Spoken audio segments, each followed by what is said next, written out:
Witam Państwa serdecznie na moim kanale Natalia Samary, Zdrowie, Uroda i Fitoterapia.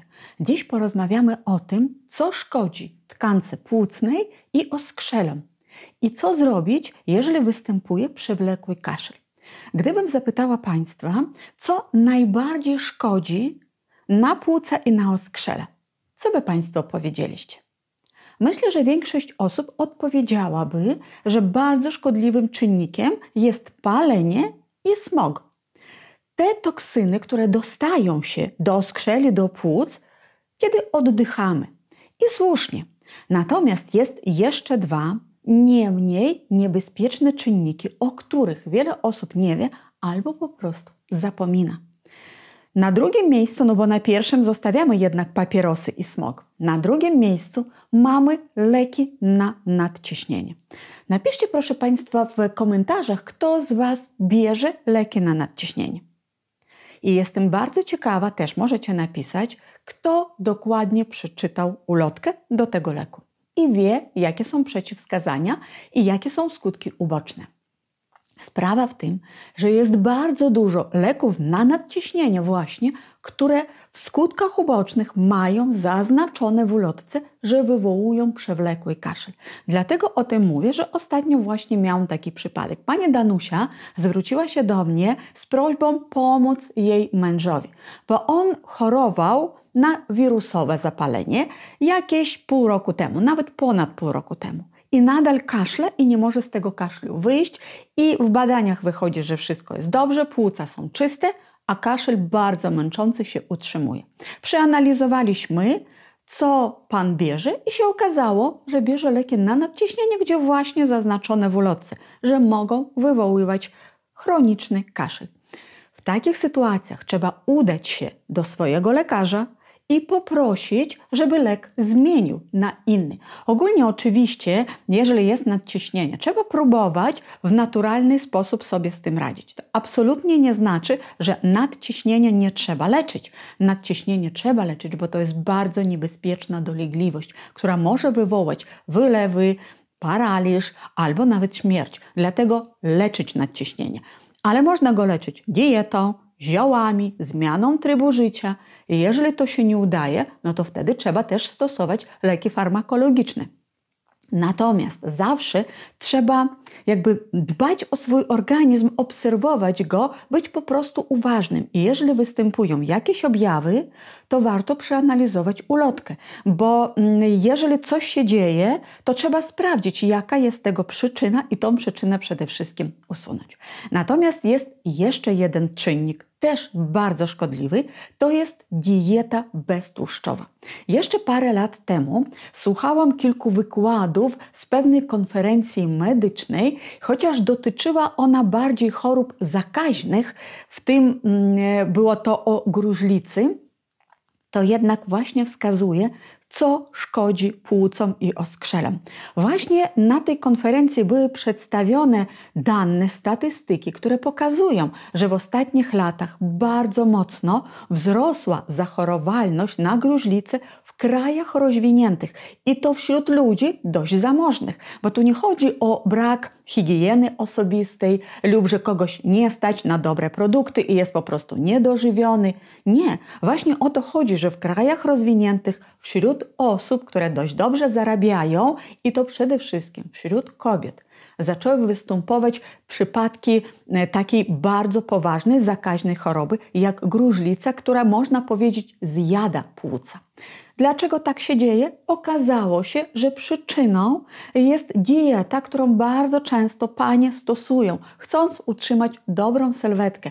Absolutnie odrzucają tłuszcz. Stosują diety odchudzające i to nie na jakiś krótki czas, żeby zrzucić parę kilogramów, tylko stosują to jako zdrowy styl życia. Wprowadzają na stałe sobie taką dietę, a to wcale nie jest zdrowa dieta.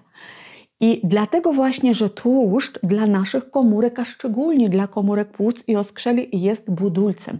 Dodatkowo bierze udział ogólnie w produkcji enzymów, w produkcji hormonów. Jest też takim rozpuszczalnikiem dla niektórych witamin. I właśnie, jeżeli ktoś na takiej diecie siedzi, to pojawiają się bardzo poważne dolegliwości. Spada w ogóle funkcja układu immunologicznego i wtedy płuca będą narażone na ataki różnych wirusów i bakterii. I nieprzypadkowo, szanowni państwo, zawsze jeszcze nasze babcie przy każdym kaszlu, przy każdej infekcji wirusowej, co nam dawały, nam jako dzieciom? Wtedy było mleko, miód i masło albo smalec gęsi. Zawsze był dawany tłuszcz, żeby przyspieszyć produkcję wszystkich komórek układu immunologicznego, żeby wspomóc płuca, żeby szybciej mogliśmy wyjść z choroby. I teraz co robić, jeżeli w obecnej chwili u kogoś występuje przewlekły kaszel? Oczywiście analizujemy, jaka jest dieta, czy nie ma skutków ubocznych, jeżeli chodzi o leki, które akurat w tym momencie państwo stosujecie. No jeżeli ktoś jest palaczem, no to niestety wiadomo, że może występować chroniczny kaszel. Natomiast jeżeli tych trzech czynników nie ma, co robimy? Pierwsza rzecz, i tak trzeba się udać do lekarza, zrobić diagnostykę, bo trzeba wykluczyć czynnik wirusowy, bakteryjny i guzy, które takie objawy mogą dawać.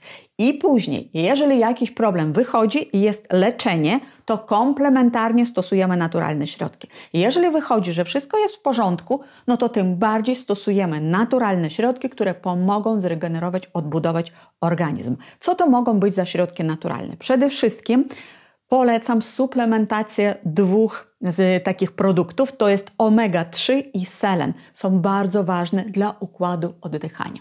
Ale też możemy zrobić naturalną miksturę na bazie aloesu. Aloes bardzo się sprawdza we wszystkich chorobach związanych z układem oddychania. W jaki sposób to robimy? Trzeba wziąć miąższ z liści aloesu. Jeżeli ktoś w domu taką roślinę ma, no to świetnie. I bierzemy w równych proporcjach miąższ z liści aloesu, miód i masło klarowane. Mieszamy to i taką mieszankę 3 razy dziennie po jednej małej łyżeczce w czasie posiłku lub od razu po posiłku trzeba spożywać. Jeżeli w domu nie ma takiej rośliny, nie ma aloesu, można kupić gotowy sok, po prostu sok aloesowy w aptece lub w zielarni, jedynie na co zwracamy uwagę, żeby tam nie było alkoholu. Czysty sok. I wtedy bierzemy sok, miód i masło klarowane w równych proporcjach. I jeżeli ktoś nie może stosować aloesu, na przykład jest uczulony albo nie może stosować miodu, są różne inne mikstury, które można zamiennie stosować. Może być to syrop na przykład z sosny i ten syrop czasami się robi na miodzie, czasami się robi na cukrze. Też można kupić gotowy lub wcześniej, wiosną, zrobić sobie taki i mieć do następnego sezonu. Bardzo dobrze na kaszel się sprawdza też syrop z morwy, no to w lecie można sobie to przyrządzić albo też można sobie kupić. I oczywiście jest bardzo dużo różnego rodzaju mieszanek ziołowych, które też na oskrzele pomagają. I te wszystkie informacje na temat tych mieszanek, tych proporcji, tak jak herbatka gardłowa na przykład na kaszel niesamowicie się sprawdza, albo różne mieszanki, które też polecam, kiedy zalega flegma i gdzieś tam nie chce odejść ta flegma i szczególnie dla osób, u których przy paleniu papierosów pojawiają się takie nieprzyjemne odczucia, albo suchość w gardle, drapanie, albo właśnie flegma zalegająca. I teraz jedyna wskazówka do tego wszystkiego, bo wszystkie dodatkowe informacje znajdziecie w opisie pod tym wideo, znajdziecie linki do nagrań. Natomiast bardzo dobrze, jeżeli przez jakiś okres my będziemy zamiennie stosować te wszystkie mikstury i mieszanki ziołowe.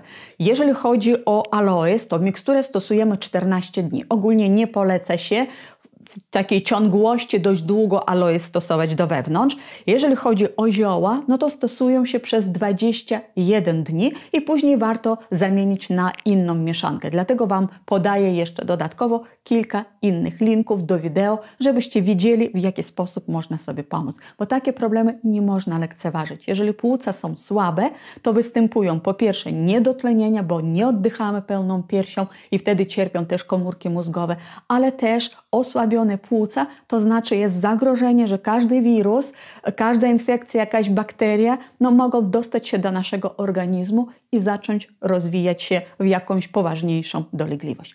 Bardzo Państwu dziękuję za uwagę. Mam nadzieję, że skorzystacie z tych wskazówek i życzę Wam dużo zdrowia. Z Wami była Natalia Samaryc. Do zobaczenia w kolejnych nagraniach.